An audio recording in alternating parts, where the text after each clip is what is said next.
그때에 예수께서 성령에게 이끌려 마귀에게 시험을 받으러 광야로 가사 40일을 밤낮으로 금식하신 후에 줄이신지라. 시험하는 자가 예수께 나와서 이르되 내가 만일 하나님의 아들이거든 명하여 이 돌들로 떡덩이가 되게 하라. 예수께서 대답하여 이르시되 기록되었으되 사람이 떡으로만 살 것이 아니요 하나님의 입으로부터 나오는 모든 말씀으로 살 것이라 하였느니라 하시니, 이에 마귀가 예수를 거룩한 성으로 데려다가 성전 꼭대기에 세우고 이르되 내가 만일 하나님의 아들이거든 뛰어내리라. 기록되었으되 그가 너를 위하여 그의 사자들을 명하시리니 그들이 손으로 너를 받들어 발이 돌에 부딪히지 않게 하리로다 하였느니라. 예수께서 이르시되 또 기록되었으되 주 너의 하나님을 시험하지 말라 하였느니라 하시니, 마귀가 또 그를 데리고 지극히 높은 산으로 가서 천하만국과 그 영광을 보여 이르되 만일 내게 엎드려 경배하면 이 모든 것을 너에게 주리라. 이에 예수께서 말씀하시되 사단아 물러가라. 기록되었으되 주 너의 하나님께 경배하고 다만 그를 섬기라 하였느니라. 이에 마귀는 예수를 떠나고 천사들이 나와서 수종드니라. 예수께서 요한이 잡혔음을 들으시고 갈릴리로 물러가셨다가 나사렛을 떠나 스불론과 납달리 지경 해변에 있는 가버나움에 가서 사시니, 이는 선지자 이사야를 통하여 하신 말씀을 이루려 하심이라. 일러스되 스불론 땅과 납달리 땅과 요단강 저편 해변길과 이방의 갈릴리여, 흑암에 앉은 백성이 큰 빛을 보았고 사망의 땅과 그늘에 앉은 자들에게 빛이 비치었도다 하였느니라. 이때부터 예수께서 비로소 전파에 이르시되 회개하라 천국이 가까이 왔느니라 하시더라. 갈릴리 해변에 다니시다가 두 형제 곧 베드로라 하는 시몬과 그 형제 안드레가 바다에 그물 던지는 것을 보시니 그들은 어부라. 말씀하시되 나를 따라오라. 내가 너희를 사람을 낚는 어부가 되게 하리라 하시니, 그들이 곧 그물을 버려두고 예수를 따르니라. 거기서 더 가시다가 다른 두 형제 곧 세베대의 아들 야고보와 그 형제 요한이 그의 아버지 세베대와 함께 배에서 그물 깁는 것을 보시고 부르시니, 그들이 곧 배와 아버지를 버려두고 예수를 따르니라. 예수께서 온 갈릴리에 두루 다니사 그들의 회당에서 가르치시며 천국 복음을 전파하시며 백성 중에 모든 병과 모든 약한 것을 고치시니 그의 소문이 온 수리아에 퍼진지라. 사람들이 모든 앓는 자 곧 각종 병에 걸려서 고통당하는 자, 귀신 들린 자, 간질하는 자, 중풍병자들을 데려오니 그들을 고치시더라. 갈릴리와 데가볼리와 예루살렘과 유대와 요단강 건너편에서 수많은 무리가 따르니라. 아멘. 예, 이 말씀은 좀 특별합니다. 특히 지금 이제 우리가 사순절 기간을 지나고 있습니다. 우리가 예수님께서 달리시기, 고난 당하시기 전에 우리가 40일을 좀 경건하면서 그 예수님의 고난을 묵상하면서 우리가 받은 사랑을 생각하고 어떻게 하면 거룩한 삶을 살아갈 수 있을까, 우리가 함께 참여하는 기간이 사순절입니다. 성경에서 40번 좀 특별합니다. 노아의 홍수 때 비가 집중적으로 내리는 기간이 며칠이었습니까? 40주. 예, 40주야로 내렸습니다. 모세가 하나님의 시내산에서 율법을 받기 위해서 며칠을 머물렀습니까? 예, 40일. 그 다음에 이스라엘 백성이 몇 년을 광야에서 머물렀습니까? 예, 40년입니다. 그래서 오늘 예수님께서 40일을 금식하셨어요. 이스라엘 백성들은 홍해를 건너자마자 사흘 길 딱 지나니까 불평불만이 생겼어요. 그래서 마라에서 물에 가니까 도대체 이게 뭡니까? 하면서 그 다음에 엘림에 이르렀고, 그 다음에 배고프다고 난리치니까 하나님께서 또 만나를 내려주셨어요. 그래서 성경은 이 40일에 대해서 고난의 기간을 이렇게 이야기하고 있어요. 그러면 이제 왜 하나님께서 이 지금 성령에 이끌려서 예수님이 마귀에게 시험을 받으러 가셨단 말이에요. 그거 참 희한한 거예요. 예수님은 하나님의 아들이신데 성령에 이끌려서 마귀에게 시험을 받으러 간다. 도대체 이해가 안 되는 부분이라는 거예요. 그래서 이는 우리 인생에서 정말 중요한 걸 생각하게 합니다. 자, 하나님께서 아담을 정말 아름답게 만드셨어요. 그래서 다른 짐승들은 아다마 하는 흙으로 만들었는데 아담은 아파르라고 하는 고운 흙으로 만드시고 거기에 하나님 형상을 닮게 해서 하나님께서 아담을 창조하셨어요. 그리고 창조하시고 나서 하나님이 아담에게 어떻게 하셨습니까? 예, 율법을 주셨죠. 선악을 알게 하는 나무의 열매를 먹지 말라.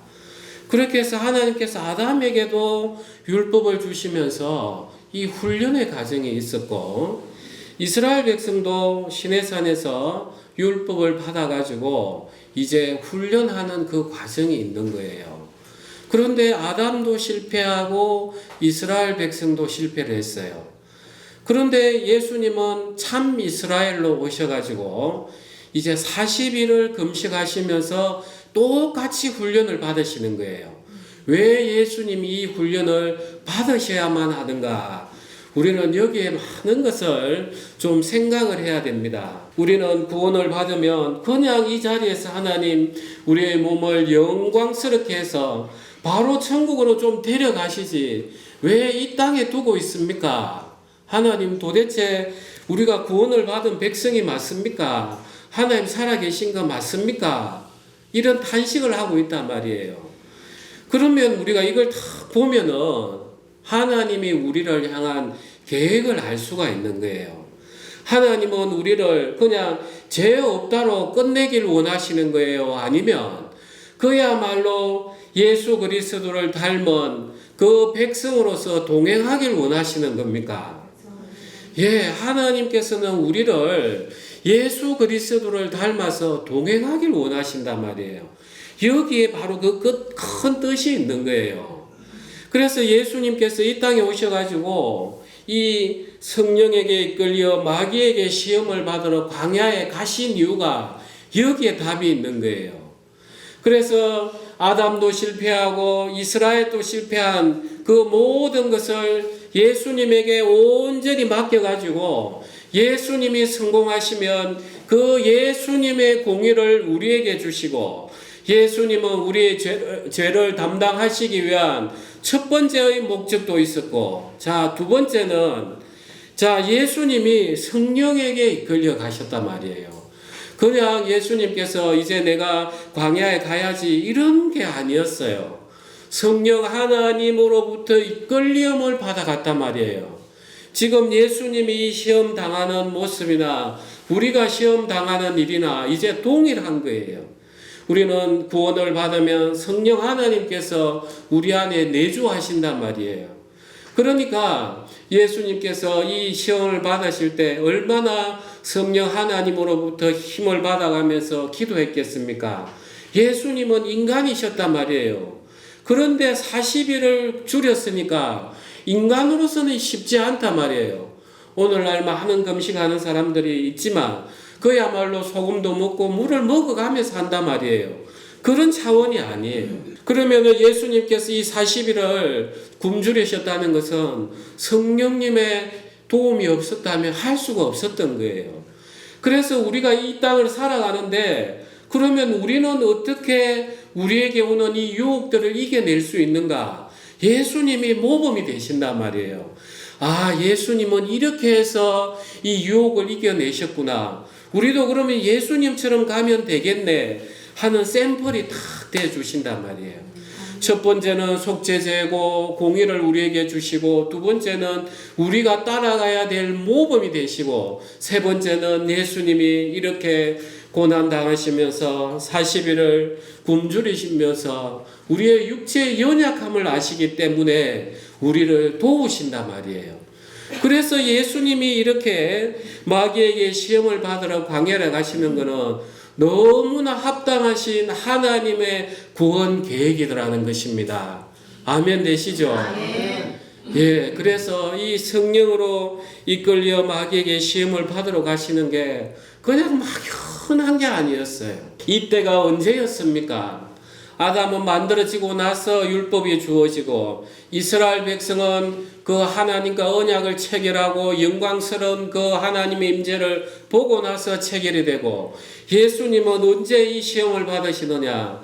세례 요한으로부터 세례를 받고 나서 너는 내 사랑하는 아들이다, 기뻐하는 자다. 진짜 그것을 사단 앞에서 증거를 하시기 위해서 이때 성령의 하나님 세례 요한으로부터 세례를 받은 이후에 광야로 이끌림을 당하셨던 것입니다. 그러니까 우리 인생이 이 예수님의 삶을 보면은 우리가 다 구원을 받으면 이제 모든 것들의 세상 일이 형편이 풀리고 나는 이제 잘 살겠다. 그런 세상 기준이 세상 기준. 그런데 하나님이 진정으로 그리스도인을 만들어가는 과정은 그때부터라는 거예요. 그때부터. 내 육체에 있는 모든 것들을 하나하나 내려놓게 하나님께서 훈련을 하시는 거예요. 그래서 우리 그리스도인에게 고난이 오지 않는 분은 생각을 해봐야 됩니다. 내가 진짜 하나님을 믿고 있는지, 내가 하나님의 백성인지, 이걸 잘 생각을 해야 돼요. 그냥 세상 기준에 따라서 나는 교회 다니니까 자식도 잘 되고 돈도 잘 벌고 하더라. 그거는 아닙니다.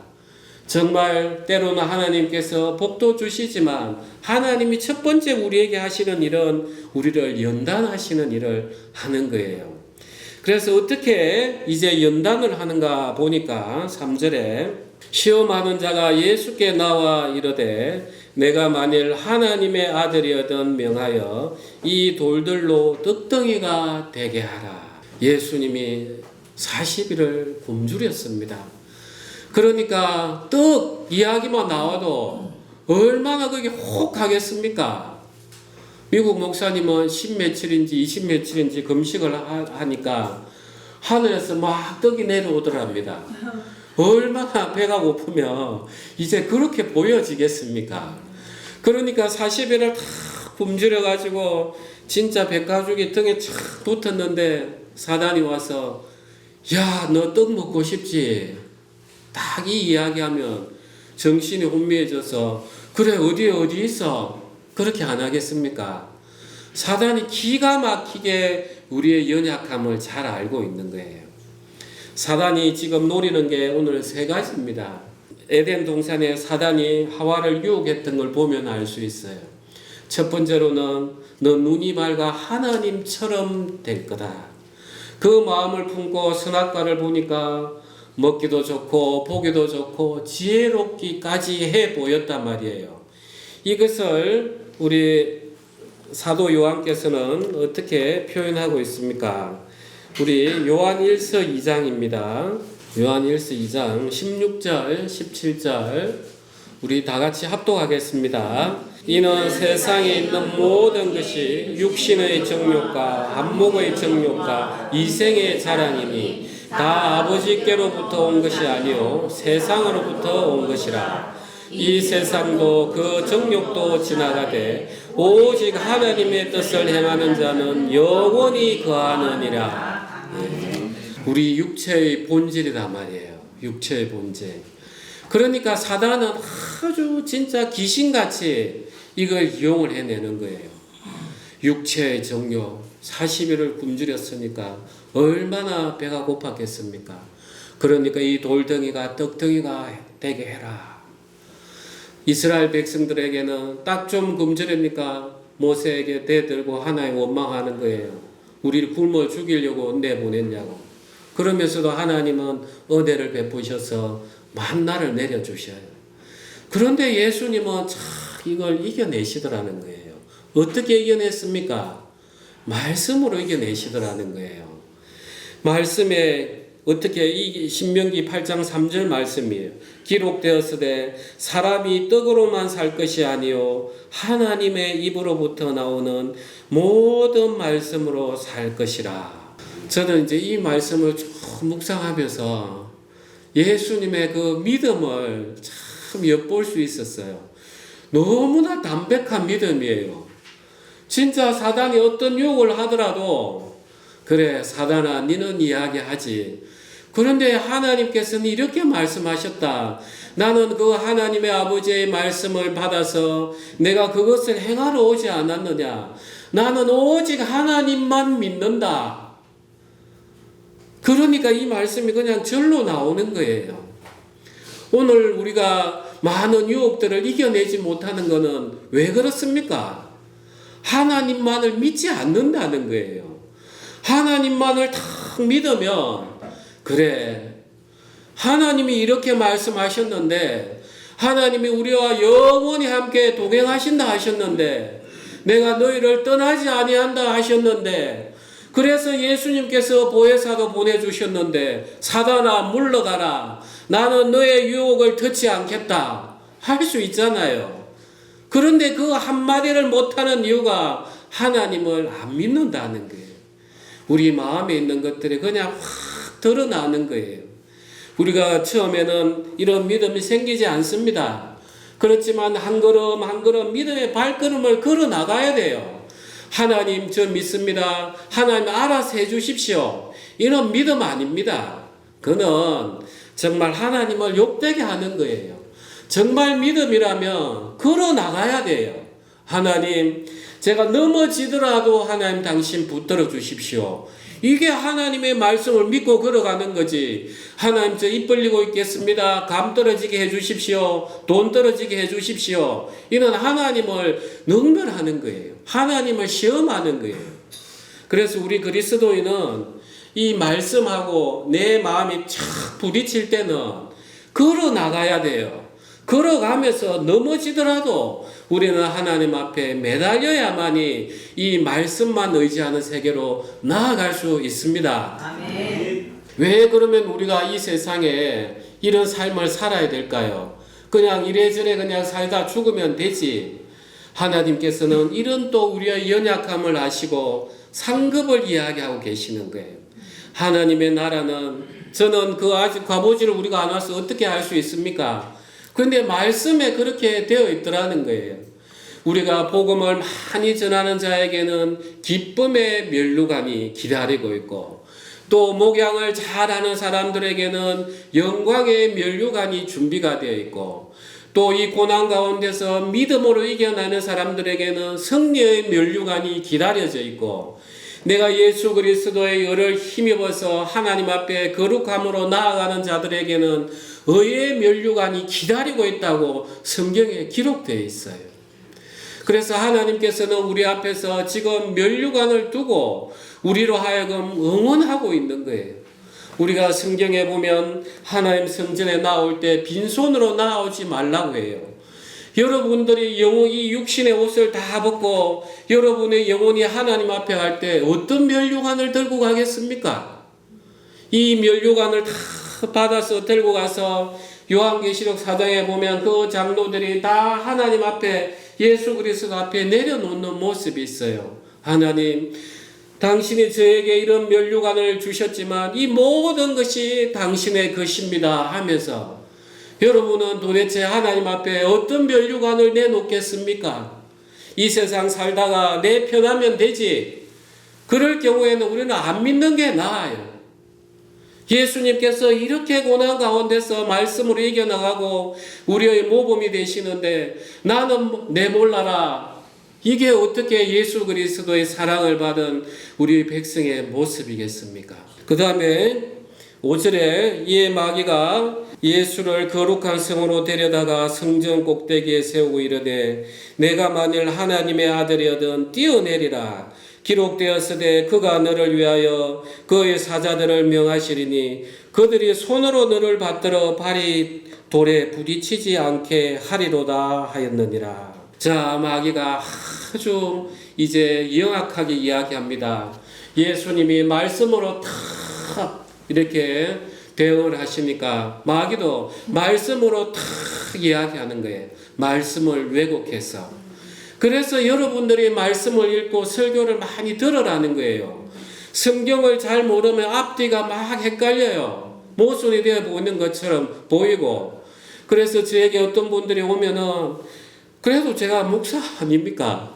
목사를 가르치는 성도들이 얼마나 많은지 모르겠어요. 사무실에 있어 보면 제가 이래 교제를 해주면 의뢰인들이 목사님 그런데 말씀에는 이러지 않습니까? 저는 이 말씀 붙들고 나아갑니다. 그러면 제가 거기 할 말이 없어요. 자기가 무너질 마음이 하나도 없는 거예요. 자기에게 유리한 말만 딱 붙들고 앉아 있는 거예요. 그래서 여러분들이 성경을 좀 많이 읽고 설교를 좀 많이 들으라는 게 제 설교가 처음 어렵지만 자꾸 들으면 그 이해 못할 정도로 한국말로 하기 때문에 여러분 알아들을 수 있어요. 계속 듣다 보면 여러분 바뀌어요. 성령이 일하시기 때문에.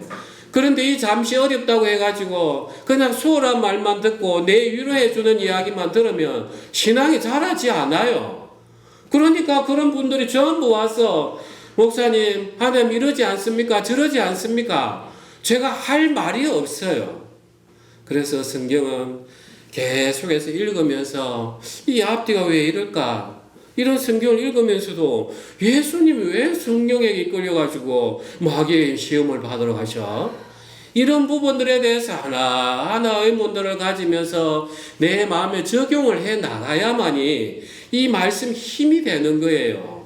그래서 딱 예수님께서 신명기 6장 말씀으로 또 기록되었으되 주 너의 하나님을 시험하지 말라 하였느니라.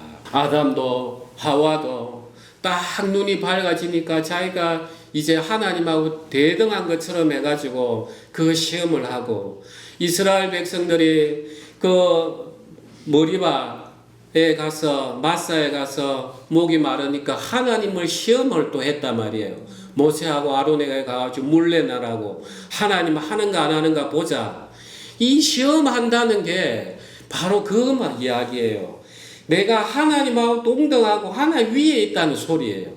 하나님 한번 봅시다. 하나님 당신의 능력이 어떤지 내가 이렇게 기도할 테니까 하나님 당신이 능력이 있으신지 내가 한번 지켜볼게요. 내 며칠 금식을 할 테니까 하나님 한번 이루어 보십시오. 얼마나 교만한 마음입니까? 그런 자에게 어떻게 하나님이 역사할 수 있겠습니까? 우리는 사실 예수 그리스도 안에서 받은 사랑으로 족합니다. 이것 이상 우리가 더 뭐가 있겠습니까? 내가 죽어야 될 인생, 내가 당해야 될 고통, 내가 짊어져야 될 모든 병들에 대해서 예수님께서 당신의 사랑으로 우리를 다 덮어주셨는데 우리가 자꾸 이 세상을 보니까 본향이 바라봐지지 않는 거예요. 우리는 이 세상에 살아가면서 본향을 잘 믿지가 않아요. 성경에는 분명히 우리가 가야 될 본향을 이야기하고 있어요. 내가 구원을 받아가지고 그냥 천국에 가서 혼자 룰루랄라 즐겁게 사는 세계가 아니에요. 이 본향은 예수 그리스도께서 왕으로 계시는 나라가 본향이에요. 그러면 우리는 백성들이에요. 백성들이 또 모여 사니까 우리가 서로가 사랑을 하면서 하나님을 찬양하고 이런 우리의 본질이 바뀌어길 하나님이 지금 일하시고 계시는 거예요. 그게 지금 우리가 이 땅에 사는 이유인 거예요. 여기에 대놓고 하나님 내가 이제 지켜보겠습니다. 내 기도할 테니까 병이 낫도록 해보십시오. 어떻게 그러면 이야기를 할 수 있겠어요? 그게 바로 사단이 주는 이야기라는 거예요.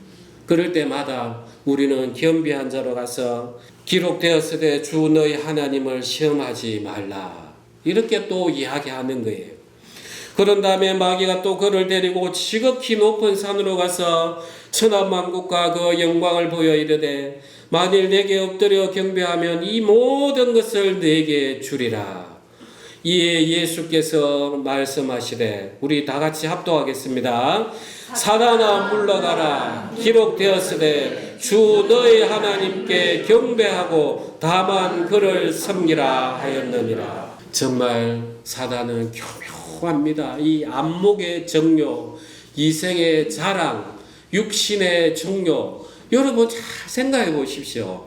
여러분 하루 종일 이야기하는 게 여기에서 빠져나가는 게 있는지, 간혹 가다 정신이 들어서 성경 이야기하고 예수님 이야기하면 그때서야 그 말은 이제 빠지겠지만, 여러분도 잘 생각해봐요. 마음이 일어나는 거 전부 다 육신의 정욕이고 안목의 정욕이고 내 자랑이에요.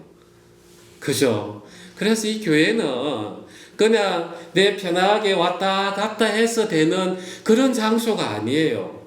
그런 장소라면 예수님이 왜 이렇게 고난을 당하셨겠습니까? 탁 사단이 그 안목의 정욕을 통해서 마치 전부 다 줄 것처럼, 이스라엘 백성이 금송아지를 왜 만들었습니까? 정말 애굽에서는 그 소가 모든 일을 다 했단 말이에요. 그러니까 하나님도 내 인생에 있어가지고 번쩍번쩍 빛이 나면서 나를 위해서 전부 다 일하기를 바랐으니까 금송아지를 만들었단 말이에요. 사단이 이런 걸 노리는 거예요. 그럴 때마다 우리가 이러한 시험들을 계속해서 이겨내면 우리는 힘이 있게 이야기할 수 있는 거예요. 사단아 물러가라. 힘이 있게 이야기할 수 있는 거예요. 그래서 이러한 시험들을 거치면서 하나님은 우리를 의의 전사로 만드는 거예요. 완전히. 사단아 물러가라고. 이런 걸 하나님께서는 지금 우리에게 하나하나 훈련을 해가고 계시는 것입니다. 아멘. 그래서 오늘 이 예수님이 당하신 이 시험, 그리고 예수님이 어떻게 이기셨는가, 이걸 다 보면 우리가 어떻게 이겨내는가를 알 수가 있는 것입니다.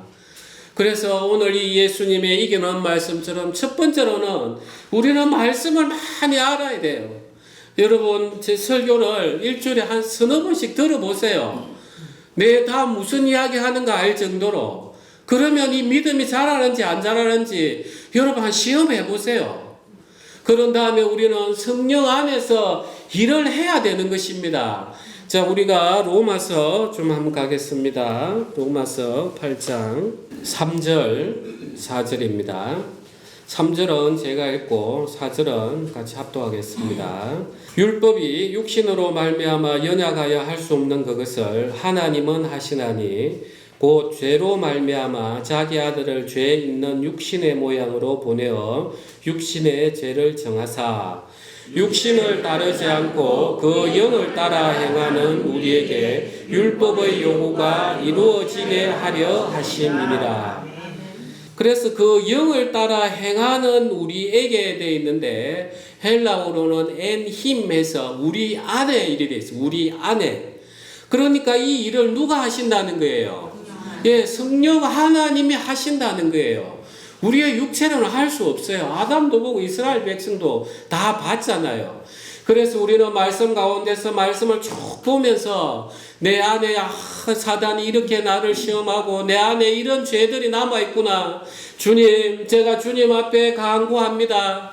예수님 당신이 우리 육신을 채우려 하지 않았습니까? 성령으로 저를 좀 도와주십시오 하면서 무릎을 꿇을 때 그때 성령께서 일을 하신다는 것입니다.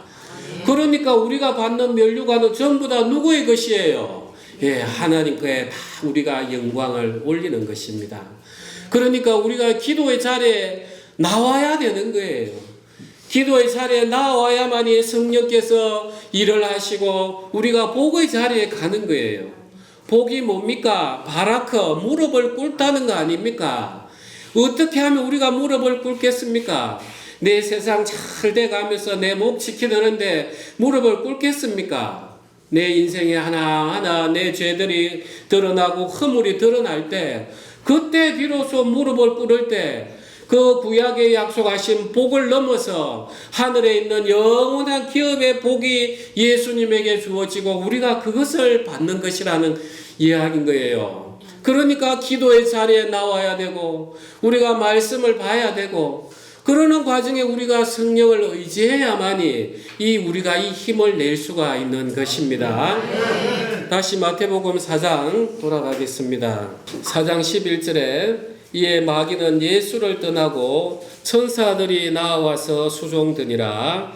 우리가 이 이야기 열왕기상 19장 4절을 한번 가겠습니다. 제가 가진 성경은 구약 550페이지입니다. 자기 자신은 광야로 들어가 하룻길쯤 가서 한 로뎀 나무 아래에 앉아서 자기가 죽기를 원하여 이르되 여호와여 넉넉하오니 지금 내 생명을 거두시옵소서. 나는 내 조상들보다 낫지 못하니이다 하고 로뎀 나무 아래에 누워 자더니 천사가 그를 어루만지며 그에게 이르되 일어나서 먹으라 하는지라. 본즉 머리맡에 숯불에 구운 떡과 한 병 물이 있더라. 이에 먹고 마시고 다시 누웠더니 여호와의 천사가 또다시 와서 어루만지며 이르되 일어나 먹으라. 내가 갈 길을 다 가지 못할까 하노라 하는지라. 이에 일어나 먹고 마시고 그 음식물의 힘을 의지하여 40주 40야를 가서 하나님의 산 호렙에 이르니라. 아멘. 이 엘리야가 그렇게 큰 기적을 행했는데 그 이세벨이 죽이겠다 하니까 너무 지쳤던 거예요. 이 영적인 일이 이렇게 지치는 일이에요. 그래서 이제 하나님 앞에 간구하는 거예요. 하나님, 저 그냥 죽었으면 좋겠어요. 저 좀 데려가 주세요. 이르는 차에 하나님께서 천사를 보내셔가지고 음식물도 주고 힘을 내게 했어서 호렙산에 가서 40일을 가서 거기서 하나님을 만나고 힘을 얻는 모습이 열왕기상 19장에 나와요. 예수님이 바로 이 모습이란 말이에요. 예수님께서 그 기도하러 가실 때 보면 모세도 나타나고 엘리야도 나타납니다.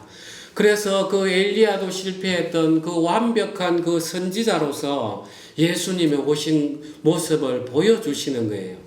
40주 40야를 굶었으니까 예수님이 얼마나 배가 고팠겠습니까? 그때 돕는 천사들이 나타나서 예수님의 힘을 일으키고 이 엘리야에게 그 심령의 힘을 일으켜서 마지막 남은 일을 하게 하시는 거예요. 우리 그리스도인이 그렇습니다. 내가 고난 가운데 있고 기도 가운데서 힘든 가운데 있다 하더라도 내가 믿음으로 이겨낸 자에게는 하나님이 천사를 보내셔서 수종들게 한다. 그래서 우리가 히브리서 1장에 보면 천사를 누구를 위해 섬긴다고요? 구원받을 후사를 위해서 섬김이 아니냐. 우리가 천사가 막 눈에 날개 달고 이런 게 아니에요. 하나님께서 어떤 사람의 마음을 가마를 주셔가지고 와서 돕게 한다든지 정말 내 인생에 이게 일어날 수 없는 일인데도 이게 일어나네. 이런 것들이에요. 그래서 하나님께서는 우리가 믿음 가운데서 승리하면은 천사로 하여금 이 모든 것을 수종들게 해서 이길 힘을 더하시는 것입니다. 아멘. 그래서 여러분 우리는 좀 한번 결단을 해야 됩니다. 내가 이 세상을 여전히 보고 살 것인지 내가 진짜 망하고 죽더라도 이 말씀 믿고 좀 내가 한번 살아보자. 이 결단이 진짜 필요한 겁니다. 그래서 우리는 이 말씀들을 보면서 말씀을 들으면서 내 자신을 돌아보면서 하나님 안에서 지금 나의 위치가 어딘가, 내가 이 교회를 왜 왔는가, 내가 진짜 하나님을 사랑하는가 돌아봐야 되는 것입니다. 12절에 예수께서 요한이 잡혔음을 들으시고 갈릴리로 물러가셨다가 나사렛을 떠나 스불론과 납달리 지경 해변에 있는 가버나움에 가서 사시니 이는 선지자 이사야를 통하여 하신 말씀을 이루려 하심이라. 일러스되 우리 15절 16절 합독하겠습니다. 스불론 땅과 납달리 땅과 요단강 저편 해변들과 이방의 갈릴리여, 흑암에 앉은 백성이 큰 빛을 보았고 사망의 땅과 그늘에 앉은 자들에게 빛이 빛이었도다 하였느니라. 예수님께서 이제 요한이 빌라도에게 잡혀간 걸 보셨습니다.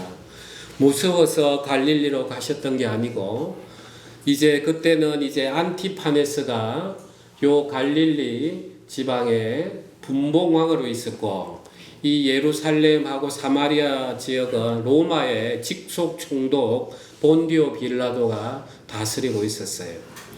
이 갈릴리 이쪽 지방은 이제 옛날부터 스불론 납달리 땅 이쪽인데 북쪽 이스라엘이었기 때문에 벌써 아수르에게 망해가지고 온데 그 사람들은 다 이민 보내고 그 지역에 이방인 지역에 있는 사람들을 데려와서 완전히 이제 서로 통혼하게 해서 혼혈족을 만들었던 그런 곳이에요. 그러니까 이 지역 사람들은 이제 유대인들로부터는 철저히, 그래서 예수님께서 떡을 떼서 개에게 주지 않는다, 이 말이 유대인들은 그냥 개처럼 여겼던 그런 지역이에요. 그러니까 신앙적으로, 종교적으로, 문화적으로 얼마나 자기들은 핍박을 받았는지 몰라요. 그리고 또 이 갈릴리 지방은 반역의 기운이 넘쳤던 동네예요. 그래서 AD 6년경에 보면 유다 갈릴리라는 사람이 나와요.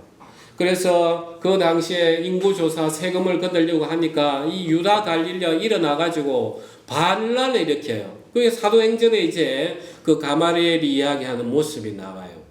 그것처럼 이 갈릴리 지방에는 반역의 세력, 칼로 일어나는 세력들이 엄청나게 있었던 거예요. 그 중에 해필 예수님 제자 12명 중에 가룟 유다 빼고 11명이 이 갈릴리 지방 사람이에요. 그러니까 한번 생각해 보십시오. 예수님께서 왜 갈릴리 지방에 가셨겠냐고요.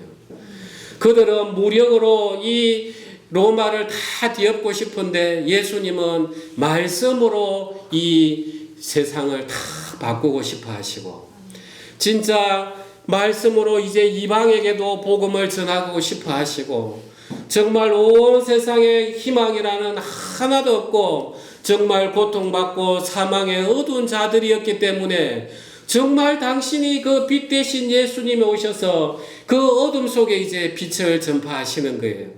창세기 1장에 보면은 땅이 혼돈하고 어둠 가운데 있을 때 하나님께서 빛이 있으라 하심에 빛이 있었더라.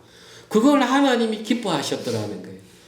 여러분들이, 우리가 여기 앉아 있는 것은 여러분 인생이 공허하고 허감이 가득했기 때문에 예수님 말씀이 들어오는 거예요.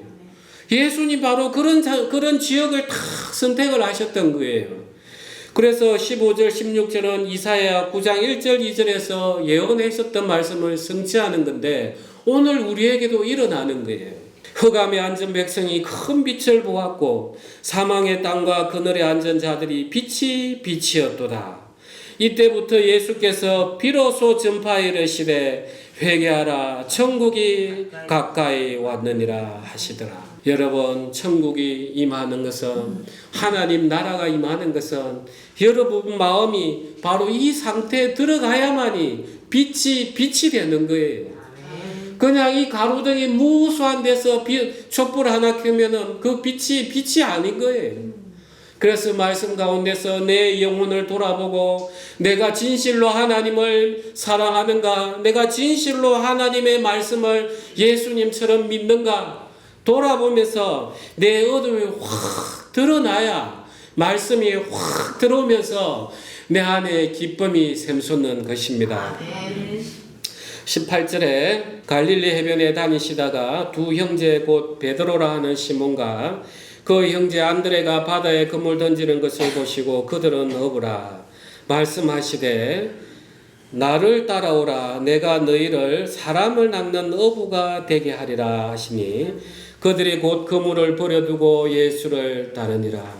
거기서 더 가시다가 다른 두 형제 곧 세베대의 아들 야고보와 그 형제 요한이 그의 아버지 세베대와 함께 배에서 그물 깁는 것을 보시고 부르시니 그들이 곧 배와 아버지를 버려두고 예수를 따르니라. 이 갈릴리에 살고 있었던 베드로, 안드레, 그 다음에 야고보, 요한, 우리가 생각할 때 어떻게 예수님이 한 말씀 다 하시는데 이렇게 그물까지 생계를 다 내팽개치고 가족도 버려두고 떠날 수 있을까? 저도 이런 능력 예수님 좀 주시면 좋겠어요. 나를 따르라. 예수를 따르라 하면은 일하는 것도 내팽개치고 어디 교회 가야 됩니까? 이랬으면 좋겠어요. 정말 이 베드로와 안드레, 야고보와 요한이 얼마나 갈릴리 지방에서 그 마음이 심령이 가난했겠습니까? 평생을 물질하다가 고기잡이하다 끝내야 될 인생, 아버지도 하고 자식도 해야 되고 그런 인생에 자기를 한번 돌아보지 않았겠습니까? 예수님의 소문을 들으면서 저분은 도대체 어떤 하나님의 나라를 저렇게 이야기하고 다니시지? 그런데 예수님 오셔서 나를 따르라. 그래, 내 인생 이래 살아도 평생 고기 잡다가 죽는 것밖에 더 하겠나? 그래, 내가 속더라도 예수님 저 말씀을 내가 한번 따라보지 하면서 그 마음에 심령이 가난했기 때문에 예수님을 담아냈던 거예요. 이 말씀이 쫙 끝나고 5장에 가면은 심령이 가난한 자는 복이 있다고.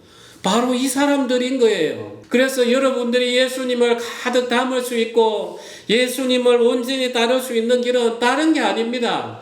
내가 오늘은 이 사업을 하고 저 사업을 해야지, 이런 내 손에 가득 잡지도 못하는 두 손에 가득 바람만 잡아가지고서는 예수님을 닮아낼 수가 없어요.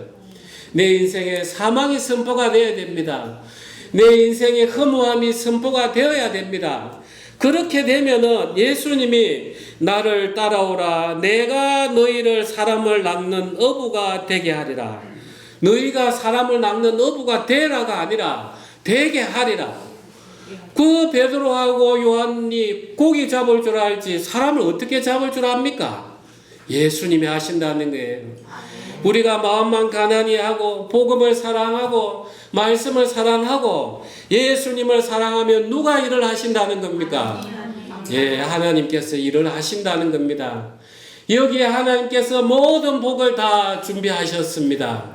사랑하는 우리 형제자매님, 오늘 이 말씀 우리 사순절 기간을 떠나서 깊이 좀 묵상해 보십시오. 내 위치가 도대체 어딘지, 내가 진짜 하나님을 사랑해서 교회를 다니는 건지 그냥 발만 다니는 건지 깊이 생각해서 하나님을 만나는 시간이 되시길 소망합니다.